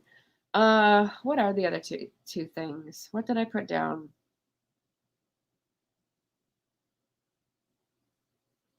Well, dare I put my February Black Author Tuber reading extravaganza on the table? Because that's something I would like to do. I just feel like I'm building castles in air and maybe other people won't want to join. So tell me if you think that's an idea you guys could get behind. That'll be in my number 2, and I'll keep thinking about number 3. Give myself another few minutes. Great moment. Smiley face. Sandy is poking his face in the saloon to say, hi, Margaret. My schedule's been crazy busy. I just got back from Chicago and I'm now headed to Texas. What? Just dropping by in a blur. Wow, no kidding. Well, nice to see you. I need to get behind on 2022 goals too. I'm so behind. It's okay. We're in the no plan phase here, Sandy. So anytime you want to catch up, we'll be here. Oh. You always take an amazing trip? What? Oh, is there a trip on the calendar for 2022? No, because it's so uncertain what the rules will be and what the, safety hazards will be like. I would love to do another international trip, but I don't want to plan to go out of the country if it's going to get canceled. Put it on the table. I get behind that. You guys are being incorrigible by encouraging me. Work that one out. Is that what you teased in your comment on my video? Yes. And I mentioned you earlier, Beth Ann. You called me out for vague booking. So I kind of explained what I wanted to do, which is I looked at February and said, okay, so I did the Black History tag already, and I read just a couple books. But what I wanted to do that was like more centered in my own local community was read Black author tuber books. And so I thought, well, what if we had a read along and we had different tracks and we had people who wanted to read like the romance or the poetry or the middle grade, and we could all like read this one person's group and then have a group review / feel good session because we'd agree to say positive, productive things and, like build that person up because that's what AuthorTube should be about. And like what I was saying was that when I did all this work yesterday, looking at videos and projects and things that I wanted to organize, I was like, this is a cool idea. I looked up 6 different Black author tubers that had books that I could, differentiate and have people vote on or whatever and sort themselves into. And then I was like, but no one's going to want to do this because no one's going to want to come to my birthday party. And that is exactly like the defeatist thinking that we don't need any more of, but that's where I am right now. So, but if anyone is interested in that, let me know right now, and I will put your name on the list to talk to about it and organize something with you about it. So, yeah. Sounds like a great idea. Oh, thank you, Barrett. Main points, switch current grind to one that offers me less grief-soaked inspiration. Ooh. Oh, we've got a coffee metaphor. Switch the current grind to one that offers me less grief-soaked inspiration. I think you're talking about your work mix, but it could be writing related too. That sounds good. Hey, Beth Ann, Anita, all you lovely peeps. Yay. He's just saying hey. I got there. At my current growth rate on YouTube, maybe aim for 640 subs by the end of 2022. Hey, man, you know me now. You know Barrett now. Like, the connections are going to be multiplying, if not exponentially, at least geometrically. Barrett says it's a good idea. Beth Ann is giving a hug emoji, saying I'm totally in. I'm sorry, I want to come to your birthday party. Moon says, yep, I'm in. Okay, that's 4. Wait. Barrett, Beth Ann, Moon. Okay. You write your names down because at the rate I'm going, I'm forgetting everything. So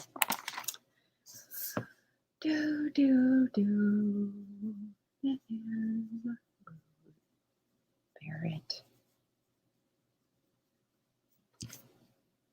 And Barrett says, if tornadoes don't suck me up, I'm there. Yeah, totally. Ugh. Vex. Moon says, seriously, I think we could all use some birthday cake after these last couple of years. Yeah. And the kind, yeah. You don't need the visual I had for that one.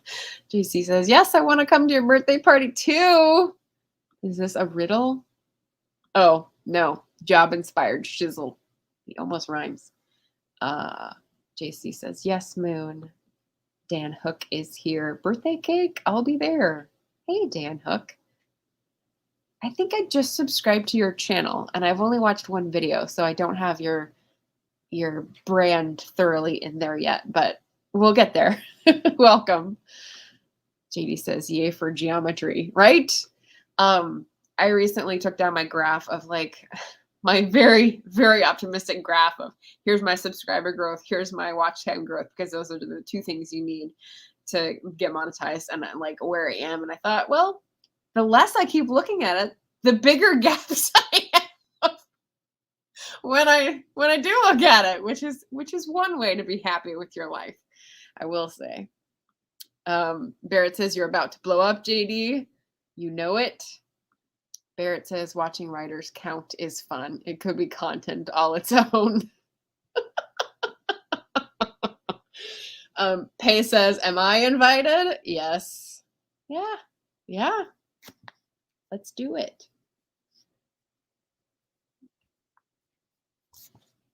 Barrett. JD says, Barrett, check the fuse and we're safe. The fuse? Wait. Oh, blow up. Oh my gosh. You guys are getting ahead of me. Getting way over my head here. JC says, Barrett, I don't math. Wait.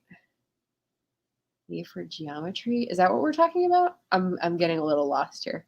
Moon says, yes, author tubers trying to do math is one of my favorite things. Oh, okay. That's what y'all are talking about. Now I see. Barrett says, Dan Hook is a great guy. I've enjoyed his channel too. Richard Holiday is a big fan. That's probably how I got there. Yeah. HA brand. What brand? Oh, ha! Someone's been memorizing too many acronyms. Ha! Brand. What brand? But thanks. Recently a sub of yours too. And JD's now too. Yay! Connectors, whatever system sorts you into a thing that has a connector as an option. Barrett, I bet you know what this is. Like, that's, I think that's my profile. I don't know. Dan says, hey, Barrett, Richard is a big fan of you too. Ampty, something. He's always talking about you.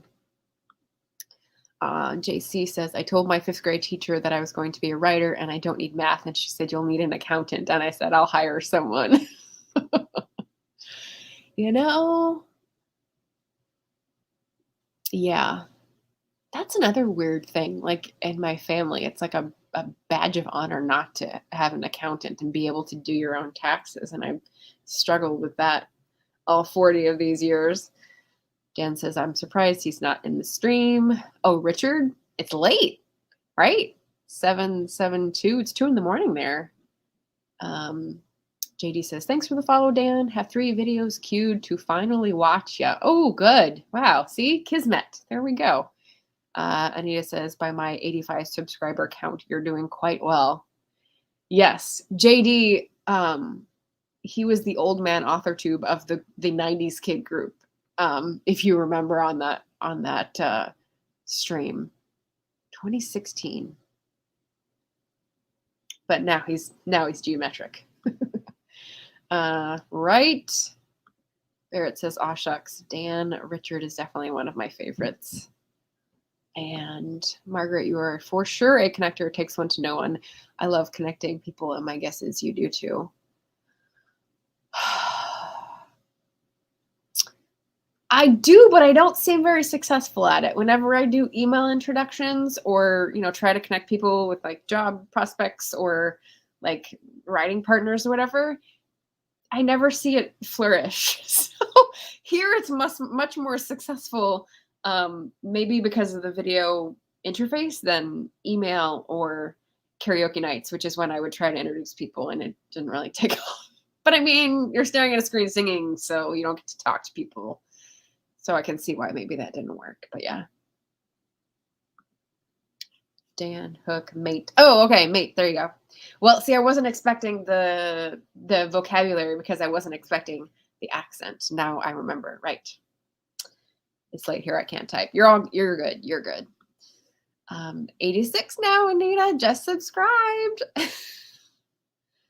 And Barrett says the man has to sleep. Yep. Just in case says there was a guy living near my cottage. It's also very late where Justin is, I believe. Living near my cottage who blew up a homemade bomb the other evening. His fuses weren't wet, even though we've had a lot of rain lately. Oh my goodness.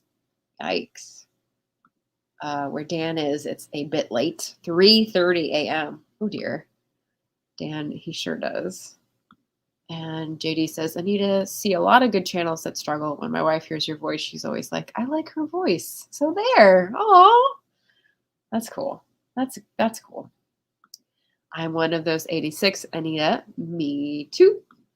Just in case. 4:37 a.m. here. Yeah, I was right. You're Central Europe, I think. Yes. Someone's up either super late or super early. I'm guessing it's super late. Barrett says face-to-face introductions are my best, or maybe online. Email is dry and hard. And we will not pursue that, JD. He went there. Thanks anyway. JC says, Anita, I just subscribed as well. Hey, just in case didn't see your friend. There we go. Justin says, JD, he made a few for New Year's evening. Very illegal here. Wow. Yikes. For good reason. Dan says, Justin, good to see another night owl. Anita says, I saw. Thanks, JC. Woohoo. JC says, JD, I just subscribed to you as well. See, it's a subscribe party. This is what we want. There's nothing wrong with this. Like, just connect people and just have them subscribe to try a new thing. Nothing wrong with that. Beth Ann's got to head out. Thanks for stopping by. Really enjoyed watching. It was so appreciated. Thank you, Beth Ann. Barrett says, oops, JD, writer, that was accidental, but it will be funny when she reads it. Okay, 7:30. I'm only a minute behind in chat, guys. 1 minute, and you're already making fun of me in the chat and how long it's taking me. That's not fair. That's not fair, seeing as how it's been elsewhere. Dan says, "Hey, JC, good to see you." Justin says, Barrett, been here all along, but I'm busy JavaScript programming for a magazine's homepage. Oh, nice. Just like Anita, someone who's working alongside and supporting people by listening in, and Pei, who's doing art while listening in across the room. Excellent. JD says, thanks. Moon says, just subscribe to JD as well. JC says, good to see you. Okay, I'm just like reading a whole lot of niceness here. I don't know how much more I can do. JD says, I rock awkward elevator conversations. Too kind, Moon. You guys are all so great. Barrett says, glad you're here and hope the work is productive, Justin. JavaScript programming. I would say, Moon says, getting late here and little ones will be up too early as always. Thanks for hosting, Margaret, everyone for hanging out. Thanks for coming in, Moon, and being so ray of sunshine in the dark and supportive. I really appreciate it. Barrett says, I get way behind in chat. We're just being ornery. Barrett, I just saw it. And on Barrett's recommendation today during the Mighty Blaze mystery interview, I used the starred thing to pin questions, and I was dazzled. I was very excited to be able to do that. JD says, by the way, I did connect Beth Ann to someone on Twitter who is fascinated with her bee life. Very cool. Good night, Moon. Sleep well. Very cute, Barrett. I get it. Do I get you ornery, baby? Yeah. Did I do that right? Did I do that right? Good night, Moon. Once you see, you can't unsee. See you guys Thursday. Oh, I skipped. Sorry. See you guys Thursday. Yep. On Michelle's channel, right? It's a superpower. Yeah.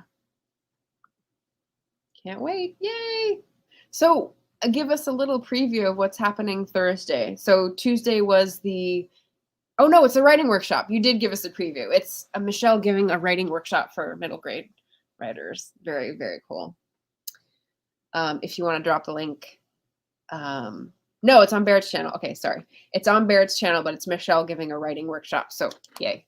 And if Barrett wants to drop a link to that page, I think he is a mod, but let me know if it's not.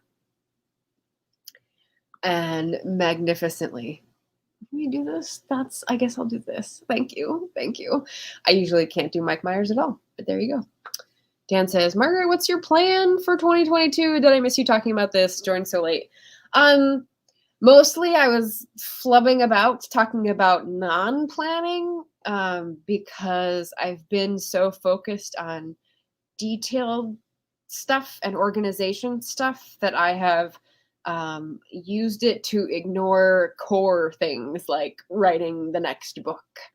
And so my intention and the sort of, I'm not giving it a title because I think that'll be in the wrong vein, but the sort of spirit that I'm channeling for 2022 is to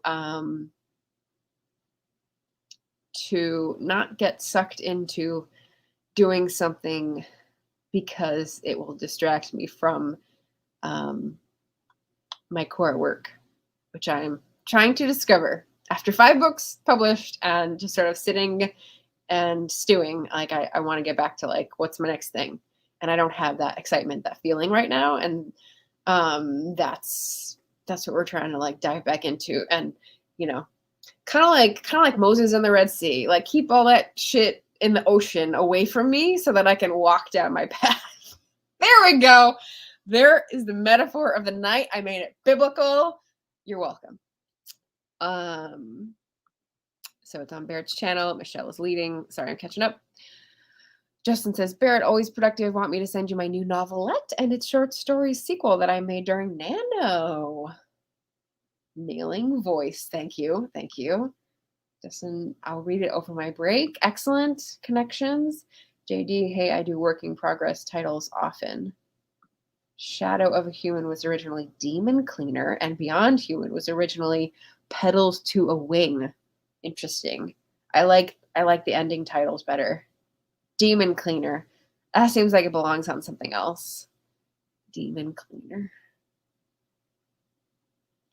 What's that? Femme Nikita.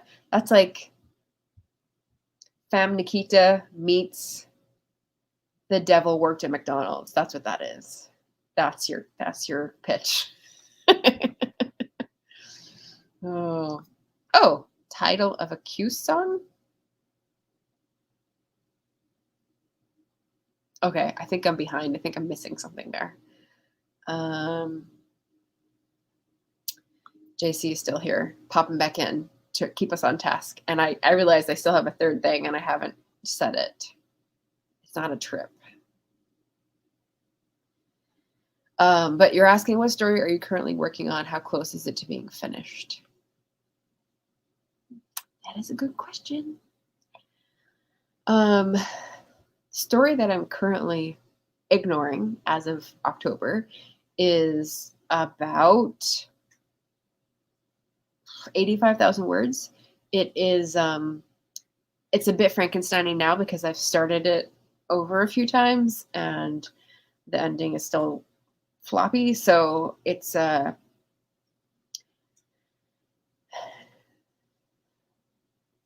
novel set in 1893 Chicago. It's about a woman who comes off a bad career break and tries to make it in a big city and experiences some bad luck. And there's a big depression and she gets in with the right people and ends up struggling her way through. But the story has to change a lot for that to happen. And I've been floating around trying to get the right people that are historical people and floundering in the research, trying to revise. So that is where it is. I'm not satisfied with it at all. Kai a song, Demon Cleaner. Oh, it's a song title that you were going to name your book for. I see. Barrett's got to run. Ricky's making me head to bed. Good night, Barrett. Good night, Moon. I love y'all. See y'all on Lisa's stream. Oh, yeah, Wednesday morning, tomorrow. Sounds good. Cheers, Barrett. Say hi to Mom. Okay. Dan says bye. Have a good night, Barrett. Margarita, what has been the most surprising compliment you've gotten about your writing? I have a flippant answer to this. Surprising compliment.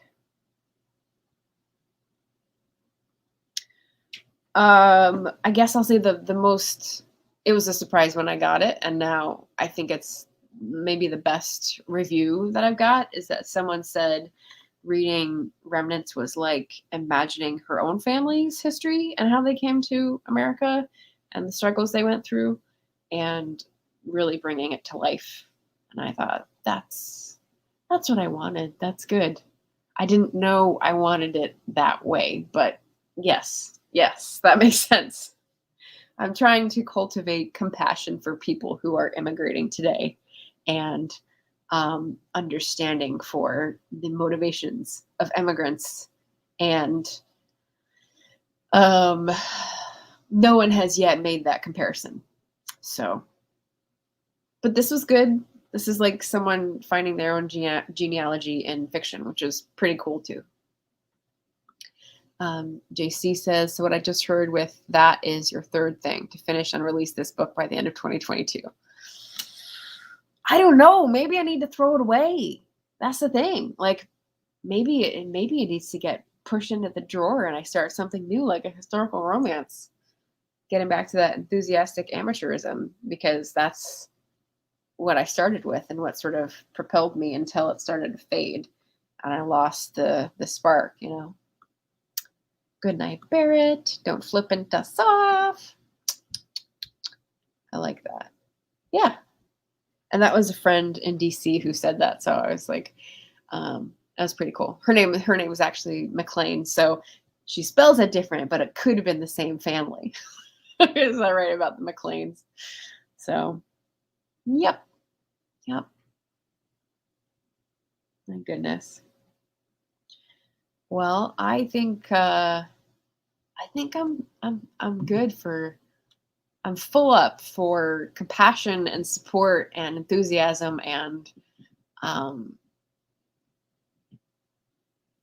like I don't know, tip top with happiness. So, I don't know. Does anyone else need a little top up before this evening? I think I'm good to drive off and not lose a gas can in the process. We also have a cat down here who's like ready to be, I don't know, paid attention to. Who would have thunk it? But thank you all for being so supportive and hilarious and funny and reminding me of the good things that we have here in the community. And let me know if you need the same thing. And I'll try to come back with something funny and flippant and supportive and goofy and amateurishly enthusiastic. But otherwise, I think I'm going to let those European Central Timers and GMTers head off to bed or in search of another stream if you're just not wanting to go to bed. And yeah, say goodnight for the night. Senor Bean. And you know what I call him sometimes? Frijole. He doesn't answer to that though, but I think he likes it. Good night. Good night, JC. Have a wonderful rest of the night, everyone. That's a good last message. So thank you. I will see you soon, either tomorrow on Lisa's stream or Thursday on Barrett's or Friday on the karaoke tag with Michelle if I make it down to Sacramento soon enough to sing with her for that tag. I will see you guys again soon, and thanks for stopping by. Good night. I don't want to leave.